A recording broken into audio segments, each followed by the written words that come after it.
So yesterday, YouTube announced some new changes to the platform that you'll be shocked to hear this. Many people disliked, and that is, of course, the removal of the dislike counter from YouTube videos on the viewer's side. So you can still technically dislike a video on YouTube, but no one will actually see those dislikes going forward besides the creator. It's actually pretty funny. They haven't implemented the change yet, at least I don't think so at the time of this recording, and they posted a video about them removing the dislike counter, and that video has been heavily disliked. You just gotta love the internet. They briefly summed up their reasoning for this on Twitter, saying, quote, "To reduce targeted dislike attacks and their impact on creators, especially small creators, you'll no longer see a public dislike count on YouTube starting today. The dislike button is staying. This comes after lots of research, testing, and consideration." Oh, I bet it does. So according to them, this has to do specifically with smaller creators because, YouTube cares so much about them. Just ask any creator who's, say, gotten false copyright claims and strikes or has had their account hacked and channels stolen. Yeah, ask those people how responsive YouTube is in those situations in terms of helping them out. Yeah, YouTube cares about smaller creators. What a joke. But let's actually start by pretending that that's the reason. It's about these, again, quote, targeted dislike attacks. I mean, how scary. People disliking videos. I mean, they're basically terrorists. Like, I know you've seen 9/11, but have you ever suffered through posting a video on YouTube and having it get a bunch of dislikes? But yeah, we'll play in this fantasy world YouTube seems to want to create. Because I do believe these things happen. People do, organize and try to mass dislike things as a troll.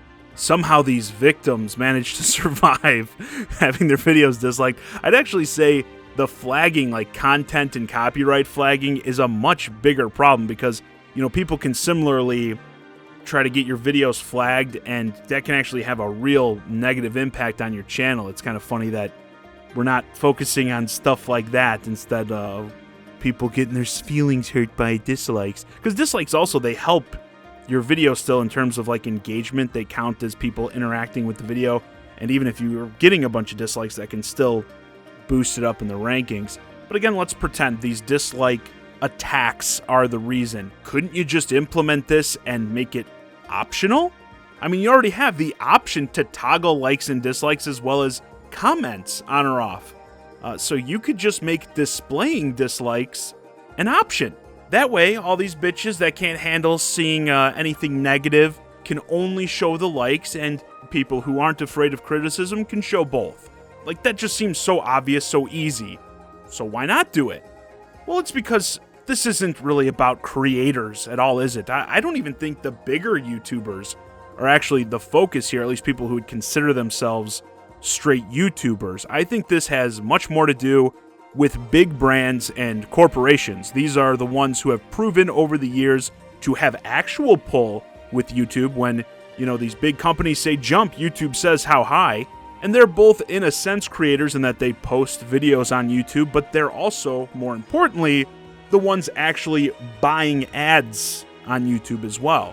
And they don't like looking stupid. They'd probably love to control the narrative around things they post, specifically when it gets a lot of negative feedback, a lot of backlash. We're dealing with such a situation right now in the Nintendo community, right, with that new Nintendo Switch expansion pack trailer. The big Nintendo news across social media for weeks now has been the amount of hate and backlash Nintendo has garnered over the NSO expansion pack, including the fact that this is now their most disliked video of all time. Interesting timing, I might add, with YouTube just now choosing to remove those public dislikes. Sure, it's just a coincidence, but this stuff happens all the time, not just in gaming, but with pretty much everything commercial. Big company posts some sort of ad, trailer, what have you, and if people don't like it, they get all this backlash. That backlash itself becomes the news around that brand. Again, bringing the NSO expansion pack into it, the amount of dislikes that trailer had became the big Nintendo news of the day. YouTube themselves with the YouTube Rewind series, that became the thing they're most famous for, getting like millions of dislikes on that YouTube Rewind video. These companies, again, they don't like this stuff, and of course, they have not only the pull, but YouTube has worked pretty hard to cater more towards them and less towards actual creators over the years. I mean, you can see that with like all the late night talk show clips. I'm sure you guys get recommended all the time, just like me. Sometimes instead of seeing videos from channels you're actually subscribed to, YouTube's like, oh, we see you're a Scott the Woz enjoyer. Might we suggest watching this Jimmy Fallon clip? Like, what? Jimmy Kimmel. I don't want any of the Jimmys. If I did want that crap, I'd turn on ABC or NBC, whatever channel that shit's on my non-existent cable TV. You know, if Jimmy Kimmel says something stupid, he's probably going to start getting a ton of dislikes on his video, and YouTube has to protect Jimmy Kimmel. I mean, that's sadly the direction they seem intent on moving in. And when you think about it this way, that it's more about protecting big brands and companies, and then bring back my idea about why not just make it optional, well, it makes more sense now, right? Why make these big brands and companies out themselves, in a way, by doing this manually? There's this mindset people have, I believe, when you disable likes and dislikes or comments, that shit people can do on Twitter now where they limit who can reply to a tweet. When you do that, it's my feeling that people kind of consider it an automatic L. As the kids say, you've already lost the argument. So, again, when you're just worrying about catering to these people, making sure they can kind of control their narrative, not make things look too bad, why go through the stages of having people be like, oh, Nintendo turned off dislikes, what cowards? Imagine the drama if, say, the PlayStation channel stopped showing dislikes, but the Xbox channel didn't. Yeah, instead of having this again become the news, generate more drama in that, let's just put out a blanket change and force this on everyone so none of them have to be that guy. And I do believe this makes the platform overall much worse. Most types of sanitization, I think, just make things less fun and interesting. Like, it's just more interesting to have different takes and opinions. People like stuff, they dislike stuff, they debate in the comments. It's more fun. And it seems like, again, going off that announcement of them removing the dislikes, most people would agree. I even worry if this may actually be harmful, particularly to smaller creators, the ones YouTube claims to be saving from these dislike harassment campaigns. Because like I said, both likes and dislikes count as an engagement on the video. They both help promote the video, and I think having the bar, the likes and the dislikes going back and forth, makes people more likely to hit either one. So in my opinion, basically, if your dislikes aren't even going to show up, why bother hitting the dislike button? And similarly, if your likes aren't working to counter the dislikes from people who disagree with you, same thing. Why bother?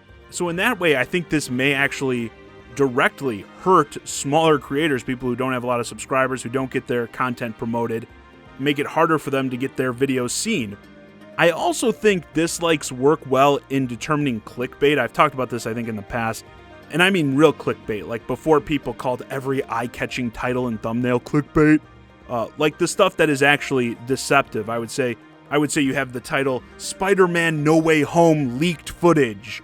And then you click on it and it's just a bunch of clips from past Spider-Man movies cobbled together. That shit gets downvoted to hell. And so if I click on something like Spider-Man No Way Home leaked footage and see that it's got like 90% dislikes, I can assume right off the bat it's just clickbait and leave before the video even loads, which also hurts that video because watch time also plays a factor in promoting videos. So if you have a video that's 3 to 4 minutes long and people are only watching it for a couple seconds, you're not going to get it promoted. Also, with decisions like this, you have to think about where we could be heading next. Like, could we see harsher crackdown come to the comments section? Comments automatically getting flagged by bots if they seem to be part of a similar harassment, which again can screw the creator by having one less engagement in their comment section if comments start getting flagged if they're not positive and friendly. So I do think dislikes have a purpose, but more so the users like it, which the user should always be the most important voice on your platform.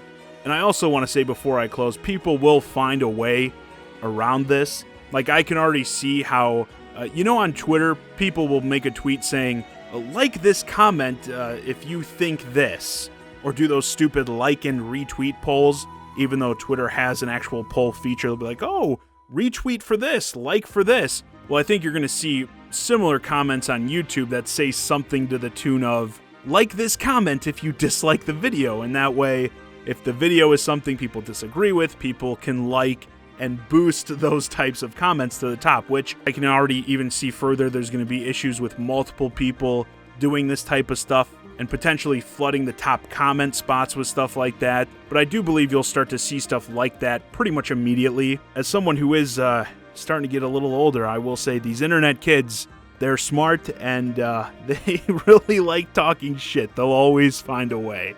But yeah.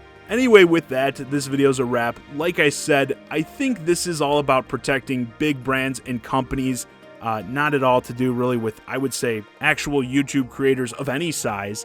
And this continued sanitization of the YouTube experience just makes it worse. But let me know your thoughts on YouTube removing dislikes in the comments.